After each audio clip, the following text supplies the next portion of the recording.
partir do versículo 5, só esse dois. Ora, a mensagem que da parte dele temos ouvido, e vós anunciamos é esta, que Deus é luz e nele não há treva nenhuma.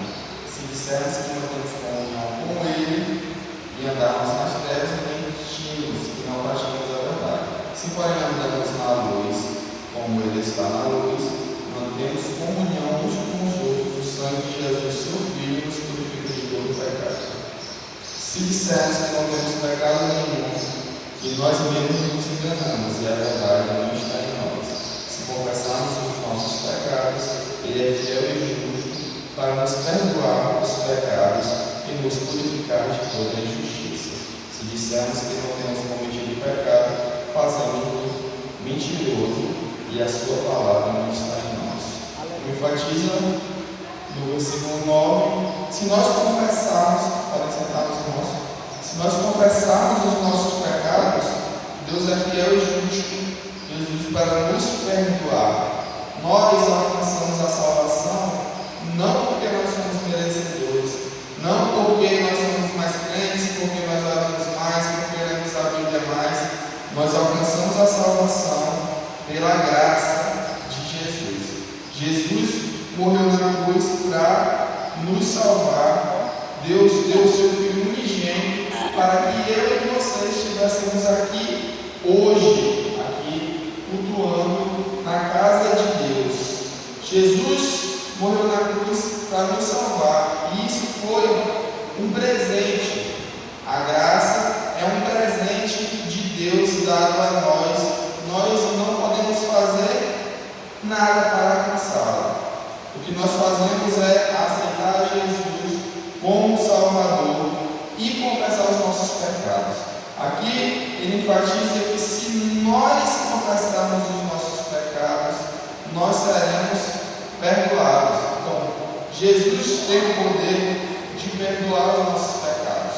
Se nós cairmos, nós vamos ser levantados de novo. Não importa quantas vezes nós caímos, se nós voltarmos aos pés de Jesus, Jesus está de braços abertos, pronto para nos acolher. É bem verdade, meus irmãos, que nós somos pecadores de nascença, pela origem do pecado, que veio dos nossos pais desde Adão e Eva, passando de geração em geração. Nós nascemos com essa semente do pecado. E nós batalhamos diariamente com a nossa carne para evitar as tentações desse mundo.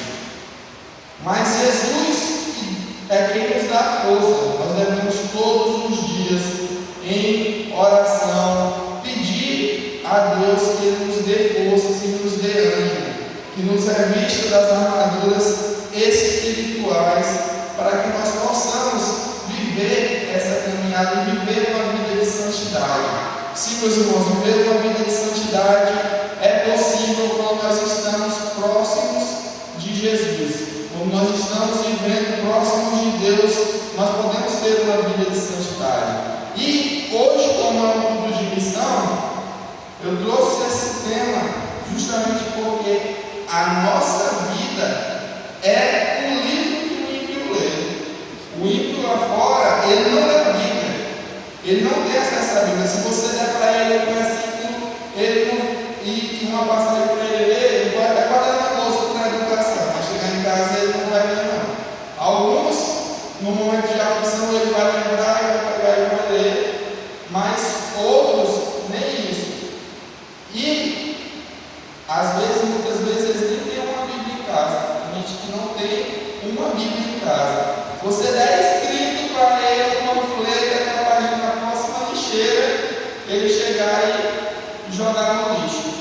Mas a mensagem para a igreja é que a missão a gente faz diariamente. A gente faz no nosso dia a dia pela convivência. No nosso plano Salvador, normalmente, uma estratégia criada pelo nosso pastor Raposo é chamar as outras áreas para pregar na área que acontecemos o plano Salvador, justamente por causa disso. É mais fácil a gente pregar e levar a palavra para um desconhecido do que para um conhecido. Muitas vezes, para um conhecido, a gente vai trazer para perto de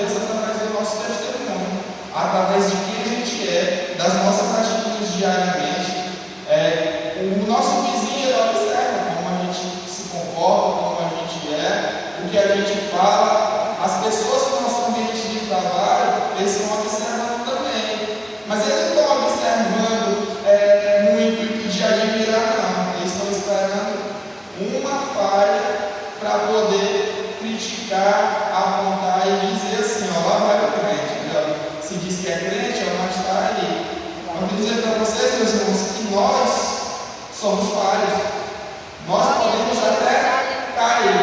O que nós não podemos é criar uma afinidade pelo pecado e pelo pecado de estimação. Davi, ele cometeu vários pecados, mas nenhum dos pecados dele relata que ele repetiu novamente. Ele cometeu o pecado uma vez, se arrependeu e não cometeu novamente. Quando a gente observa a trajetória de Jesus em todo o Novo Testamento, todas as vezes que ele se achegou para alguém para fazer uma cura, para fazer algum milagre, ele sempre disse: vá e não peque mais. A palavra de Jesus sempre foi enfática nisso. E nós devemos evitar o pecado. É impossível evitar o pecado? Não. Deus se fez homem e veio viver nessa vida em carne, viver o que a gente vive, justamente para nos demonstrar, pelo exemplo, que é sim possível renegar o pecado e viver uma vida de santidade. É difícil? É difícil, meus irmãos. Todos os dias nós temos desafios diários, nós temos levantes do inimigo, nós temos que estar muito bem blindados das armaduras espirituais, como Paulo relatou lá na carta aos Efésios, que é o que nos protege. Nós também temos que ter, nos proteger, além do inimigo das nossas almas, nós temos que estar protegidos da nossa própria carne. Então, por isso que nós crentes fazemos um jejum. O jejum ele vem para enfraquecer a carne e fortalecer o espírito. Mas adianta só ficar sem comer? Não, meus irmãos, aí você vai enfraquecer a carne, mas não está fortalecendo o espírito.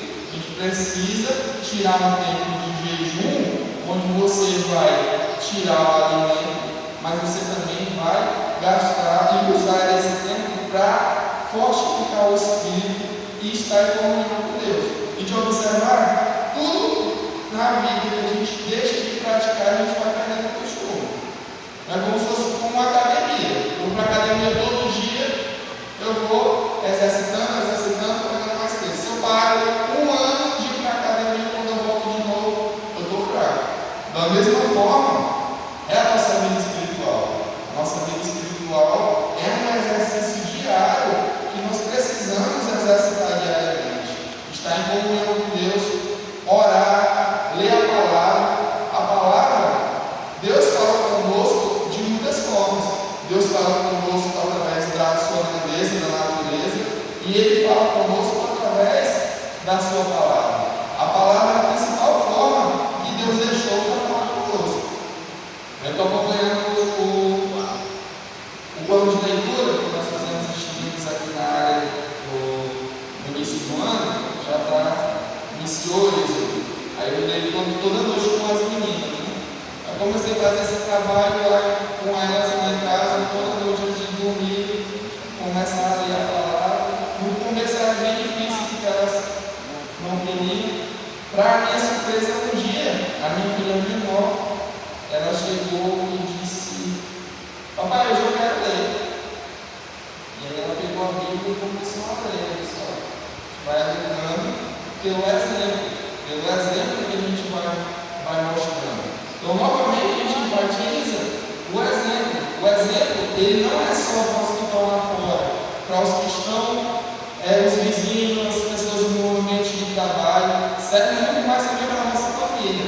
Não adianta a gente dizer que a gente é cristão, que a gente segue a Deus aqui na igreja, vir para a vigília, estar em todos os trabalhos, se eu não tenho uma vida de coerência dentro do próprio lar. Como Jesus disse, ide e pregar o evangelho a toda criatura, mas ele também disse que primeiro Jerusalém, depois Samaria e até os confins da terra.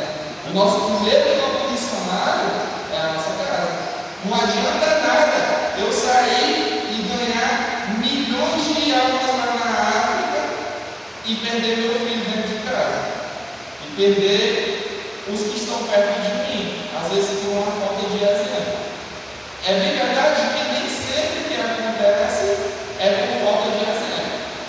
Às vezes a gente tem pessoas que a mãe e o pai são bons exemplos, eles acabam desandando, mas Deus está vendo que cada um fez o papel que ele entregou. Ele entregou o filho justamente para que ele cuidasse, e ele cuidou por algum motivo.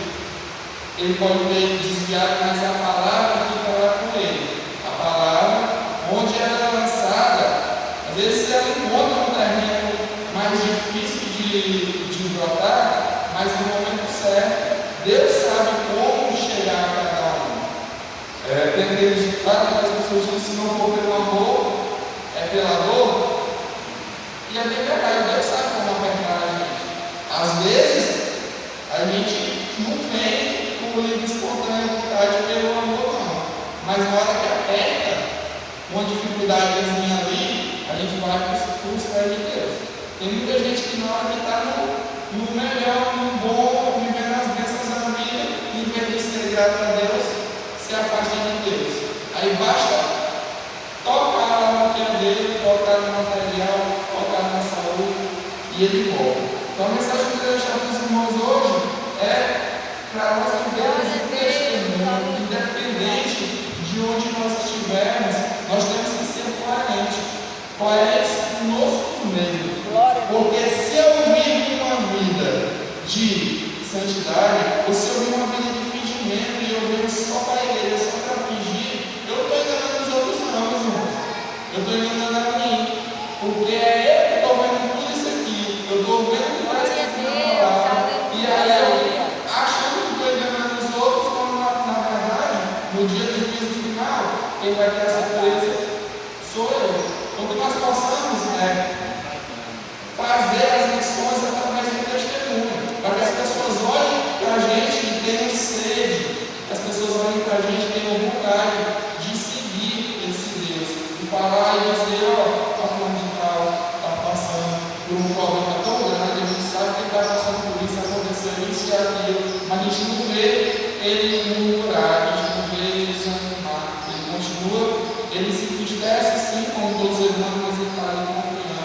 E eu quero ser para mim essa fé inabalável que não deixa ele ser vendido. E se a gente pegar alguns problemas que nós passamos, algumas pessoas na nossa sociedade hoje estão caindo em problemas muito graves, como depressão, às vezes por problemas muito pequenos, que se tornam grandes na cabeça deles. A gente estava terminando o último livro da leitura do plano de leitura, foi Jó. Aí eu li Jó com minhas filhas e elas questionavam: pai, isso tudo. Ele estava ferido da cabeça aos pés e ele não podia deitar de jeito nenhum. Isso não, porque ele estava doente da cabeça aos pés, não tinha um jeito de se deitar. Ele perdeu os filhos. E mesmo assim, ele não murmurou, ele não questionou. Que nós possamos exercitar cada dia a nossa fé. E se nós não conseguimos sozinhos, nós precisamos orar e ser sinceros com Deus e falar com Ele: Senhor, me ajuda a ter uma vida de santidade, me ajuda a ter uma caminhada próxima de Ti, me ajuda a orar, me dá ânimo para ir para a igreja, me dá fome e sede na Tua palavra, me dá vontade de estar próximo de Ti, me dá ânimo. Então é essa mensagem que eu queria deixar para os irmãos hoje. Nós possamos cada dia mais estar mais próximos de Deus.